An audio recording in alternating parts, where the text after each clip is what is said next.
Welcome to Driven, the Unscripted Success podcast, with your hosts, Mike Menino and Nariman Hamden, bringing you insights and stories on achieving personal, professional, and financial success. Hi, everybody.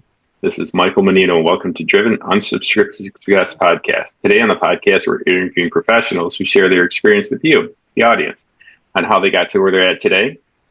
And zooming from the beautiful island of Columbia, South Carolina, is Kate Iseman. How you doing, young lady? Doing well. How are you? Awesome. Really awesome. Kate is owner and operator of Cicada Tech. I'm going to let her explain what that is because she's in 20 states. She's doing amazing things, but I don't know anything about tech. So this is all you, young lady. Do me a favor. Tell everybody what you do and where you're at right now and how you got to where you're at. Yeah, so about 5 years ago, we're coming up on 5 years in February. I took the leap, left a great sales career, and decided to open Cicada. And there were a lot of people around me that thought it was crazy, but you know, I was young enough to try to do something different in my career and take the risk of becoming a business owner. And you know, Michael, I'm a big believer in hard workers get lucky. But I do work very hard, and I had a customer that took the leap with me that really trusted me. And so we were able to quickly work with a large customer that really launched our business. And what we do is we help customers make tech easy. There are thousands and thousands of vendors when it comes to technology. And what we do is we come in and we're the glue to help people source, implement, and manage IT. And we do that from a completely agnostic lens. It doesn't matter to us who you choose. We're there to help you along to make the right fit. And then we're there to make that process easy. We focus in on customers that have large IT staff, large IT needs, so that we can really help to make a difference in making that procurement process much easier. Awesome. That sounds pretty damn interesting. I am not a tech guy. I am the opposite of a tech guy. So I appreciate what you do for a living because it's not as easy as it looks, is it? No, it's not. But you know, the thing about tech is it's very similar to anything else in terms of service. It's helping people doing what you say you're going to do and making things easier for the client. And I've found that that's where we get really sticky relationships, is that we do things that other people don't want to do, right? So the things that can get on your nerves and can really grate your nerves in tech is probably similar to your business when you're flipping a house, that end of the road, those last 10 items that people want you to fix and they get on your nerves. Same thing with tech, right? I had a customer that just needed to return a router yesterday and they didn't want to get to UPS, or they needed to call and cancel in a circuit. Well, we do all those little things and go the extra mile where other people in our business won't. And so that's what I always tell my team is, what can you do that would be different than what everybody else is doing, right? So we approach that every day as, how have you helped somebody? What have you done that is completely different than someone else? So really trying to always go the extra mile and do these little things that are little and seem little, but they make a difference in the customer. And then that creates that sticky relationship, right? Yeah, make a difference in the customer. That's a good one. I like that. Is there a lot of competition in what you do? And what sets you apart? I mean, you might have just delved into it just now. What comes easy to you that doesn't come easy to everybody else? The tech industry is a highly commoditized, highly competitive industry. And every situation and every deal is competitive. And, you know, the minute that you get complacent is when you lose, right? So we really look at every single deal and every single angle to make sure that, one, we know our pricing, right? We know the landscape. So we're going to come in with the best price. That's going to be off the table. And, you know, we don't have to worry about somebody coming back in on that. But when it comes to relationships, that's where we set ourselves apart. So the service aspect, we're going to do things for the customer that nobody else is going to do. And a lot of people in our industry, I shouldn't say a lot, but many people in our industry are there to sell a solution and then they're gone, right? And so what really sets us apart and how we really get into an account is we say, let's start with one project, see how we work, and then we can talk about kind of getting into your business and really becoming that trusted advisor for everything, which is the ultimate goal, and how we become successful, but letting people see the process. Because what sets Cicada apart is that we're going to come in, we're going to go negotiate the best price. We're going to make that easy for you, right? You're going to have these 3 vendors. We're going to bring them all together. We're going to present it. We're going to make that process easier. We're going to have some great engineering work to kind of walk you through that process, make recommendations on what's best for you. But then we're not going to disappear, right? When the tech doesn't show up, which happens all the time, right? When all the things go wrong, which it is going to go wrong, you're going to go down, all these things are going to happen, we're going to be right there. And so we hate when things go wrong, but it also gives us that opportunity to show that we weren't just there to sell you something, we were there to help you along the way. And I think that's where we stand out. And I think that's why our business continues to be growth within accounts as opposed to just new logos, if that makes sense. New logos. Yeah, it makes perfect sense. Just taking care of the customers. We like it all, right, Michael? I mean, we want all of it, but yeah. I like what you said. You know, we're not here to just sell you something. Most people are just there to sell you something. Right. Right. That's the key to business. If you take care of your customers, they'll take care of you. If someone's listening to this and wants to get better at what you do, what tips and tricks would you suggest for them? I would say discipline. You know, I have a young rep that just started with me, and we were talking about calendar. And, you know, even now, like my role of the business is more to work in the really strategic accounts, because those relationships are ones that are so important to me, and really kind of guiding reps along with other accounts. But I still prospect every Tuesday. I mean, if you look at my calendar, if it's not a customer appointment or a podcast or whatnot, it is booked from 8 to 5. So to me, it's the continued hustle, it's discipline. And, you know, we can all get complacent, and we all need a vacation, and we all need a break, but it is day in and day out discipline. I don't care how successful you get. I wake up every day like I could lose every customer, right? So every day it's back to the grind, making sure that I'm taking care of everything, making sure that I stick to the calendar. Every Friday afternoon, I plan my entire week ahead. A lot of it's already planned, but I make sure there are no gaps. So, you know, also being a busy working mom, I mean, I have 3 kids, so I've got to make sure that my time is as productive as possible, right? And then I'm taking that time with them and making it as productive and intentional as possible. So, I mean, my biggest advice in terms of success for me has been that I am very disciplined, I'm very consistent, and the hustle just like doesn't stop, right? You can't get complacent, especially if you're in a very commoditized, aggressive type of industry, right? Because everybody's knocking on their doors. So you don't want to get complacent. Complacent kills most businesses. Absolutely. So, what is one of the biggest challenges you had to overcome in your career? Ooh. A lot. I mean, so many, right? You got to pick one, right?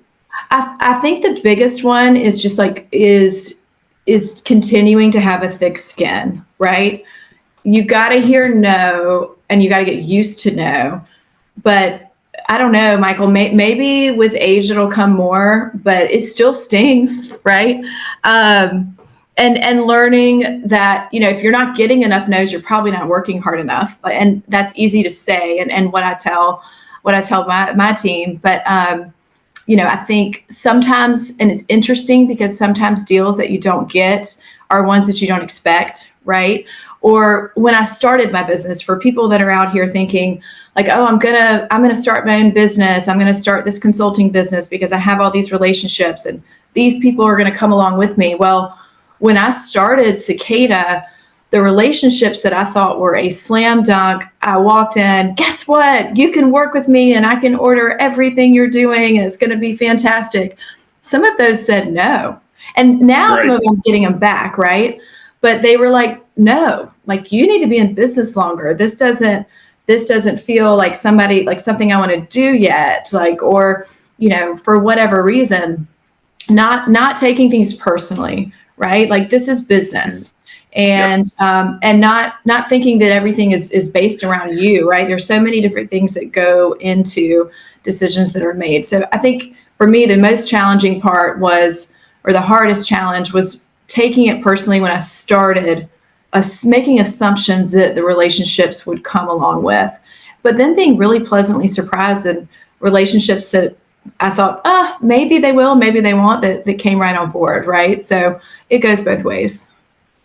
Agreed. When you go on your own, you'd be surprised who comes with you and who's not against you, but not with you. Let's put it that way. Yeah, you learn pretty quick, right? It's, but like you said, the expectation of who you think, oh, this guy's coming, they're not coming. It's kind of like, I don't know if you ever seen Jerry Maguire, where he was like thinking everybody would come with him when he got fired, and then there's only one person that did, and that one person changed everything for him. Yeah. And that's interesting because, like, for me, when I started up, I've gotten a lot that have come with me, but the one that came with me was huge and really it sort of changed the whole trajectory of, all right, we'll see. I think this is going to work, and I can always go back to this is going to happen. So yes, I encourage anyone to take the leap because you don't want to have regrets, and, just be open to all the possibilities, right? Agreed. I agree with you 100%. I mean, you're made the same person, different bodies. So, has there been a book or podcast or something that's really changed your outlook on your approach? Gosh, I listen to so many. I think that the biggest, not answer your question, but I was thinking about this because I figured you'd ask me about this. But the biggest thing that changed my approach was really a mentor that I had. Okay. Yeah, and unfortunately he passed away during COVID, but he built a tremendous tech business. And he was just a tremendous person, a tremendous personality. And anytime that I was around him, I would soak up like anything that he would say. And a couple of things or philosophies that he had, and they may be a little controversial, but I've always stuck to them, and it's worked for me. But one of them was like to make fast decisions. He said, like, making fast decisions, making careful, fast decisions is why I am so successful. When I trusted my team, when people came to me and they wanted to do something, I didn't sit around and think about it. I moved very quickly. And then another thing was, and this was his mantra, was like, some is better than none. So he never lost a deal. I mean, if it did come down, especially in tech, because it is so commoditized, there are deals where, especially in equipment, something like that, it does come down to a price factor. And he would always say, some is better than none. Don't ever lose, because you can build the relationship from there. And so his approach in terms of thinking quickly, acting quickly, carefully, but quickly, and never losing anything. I've sort of had that mentality from Jim and that hustle. And he built a multi-million dollar business within like a year and a half. And I know it was because he took risk and he acted fast. Mm-hmm. Mm-hmm. Yeah. I subscribe to the same philosophy, act quick, yes or no. It's, what did someone say it best, where it was like, I'm going to butcher this one up too. An okay decision is better than no decision. Yeah. Right. An okay decision is better than no decision. And I was like, that makes perfect sense, and okay, because what I've learned over my years of doing this stuff is if you make a decision to go in a direction, then you can always change your direction, but still go in the same path. It's really kind of cool. And a lot of people are afraid to take that decision. Right. And then what is that book that's the 10X philosophy? Have you read that one? Oh, with Grant Cardone? Yeah. I mean, I love anything. I haven't seen that one. I like Grant, but I haven't seen that one yet. Well, I mean, it's just an interesting philosophy and a true one, right? If you're doing 10 times the amount, I mean, look at anybody that does anything really, really well. Like, think about your friend that, I have a friend that is so fit. She looks fantastic. Well, I mean, she's not doing the same thing as everybody else, right? She's doing 10 times more. Same thing like with business. You look at somebody that's super successful in real estate, for example, like you see these local real estate people that are just killing it. And then you see some that are selling a few homes at a time. Well, they're probably working at 10x the rate than their counterparts, right? So it's like, in what area of your life do you want to 10x, right? You kind of have to, you can't do it with everything. So, I mean, for me, obviously a mother is like, that's where I want to 10x it the most, but Yes. But business is right there next, because when I'm sitting here thinking, like looking at my calendar and I'm like, gosh, I'm supposed to be prospecting, but I want to go do this. I'm like, well, there's just somebody wanting to knock on my customer's door right now. And so we 10x everything we do here. Nice. That's fantastic. That's really the key. Sounds like things are going pretty good for you financially. Thinking about the future, have you ever created passive income, and how have you done it? Yes, I love different passive income, because I also always operate, as I said, out of fear. That sort of has to be my mindset of everybody could leave today and I've got to be ready. So, Right. yeah. So I actually I just started I have a Verbo property that I'm doing. So doing events and weddings and things like that. And I have somebody that's managing that for me, because I have to focus in on the Cicada piece. But so different passive income, I think, are really important. And, talking to you before we started this podcast, that may be the next phase of perhaps a little bit more real estate, doing some rentals, some Verbo properties, things like that, to have some different paths that could be a little more passive income, as opposed to the hustle of income. The hustle. Yeah. Well, you're young, so you can do the hustle. At my age, I'm like, I'm going to enjoy the passive income, because it's a little bit nicer on this side, and it's a lot easier. I did the hustle. I love the hustle. There's nothing wrong with it, and it builds character. It really does. Yeah. Wondering what exciting plans you got for the next 6 to 12 months. What's on the horizon for you and your company? So, we were starting out with the relationships that I had, the larger clients. And now I really want to have some young people in the business. And so I'd like to get more into that mid-market type of account where we can make a difference, but maybe they don't have a ton of locations, but we can still help them out. For instance, like we just sold a private school, and it's just a internet circuit and a backup solution and phones, those type of 1 to 2 location accounts where we can make a difference in helping them with their spend and their service. So we're going to be hiring some young reps. Fresh out of college, where I can mold them and help to make sure that they have that hustle mentality that we expect. So 6 to 12 months, I'd love to have a couple more young people on the team, and kind of look more into that mid-market business. I have a fantastic young person that works for me now, and I'm sort of helping to mold her into a manager, and then have a team for her. So I'm getting her ready. But that'll probably be what's happening with the business in the next 6 to 12 months. And then we're really passionate about philanthropy. So really along with that, our focus and our dollars go into basically anything for children. And so I'm hoping this year we've made some significant impacts with just focusing in on a couple of different, really more South Carolina-based organizations. But I'm really hoping that next year we can expand that and make some more impact in terms of philanthropy. That's fantastic. That's a great goal to have, and I've noticed that the one consistent, as you go up in this world, you gotta look for people that are better than you, and with the people that I look at, I've noticed one thing: they always really try and help people out. If you want to get, you got to give. Absolutely. Yeah, congratulations for doing that. That's fantastic. So I have a feeling you're going to do pretty well. Hey, listen, Kate, thank you very much for your time. We really do appreciate it. Wondering if anybody would like to get in touch with you, how would they do that? Yes. Well, you can find me on LinkedIn. And then also you can visit our website, www.cicadacorp.com, and we have a Get in Touch tab there. Awesome. Well, thanks a lot for being on the show. We really do appreciate it. And we really, again, thanks for your time and your insights. And if anybody would like to talk to Kate, please do. She's absolutely awesome. I have a feeling she's going to crush it in this world.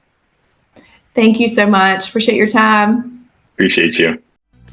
Thanks for listening to Driven, the Unscripted Success Podcast. Want to share your story? Apply to be a guest at drivensuccesspodcast.com/guest.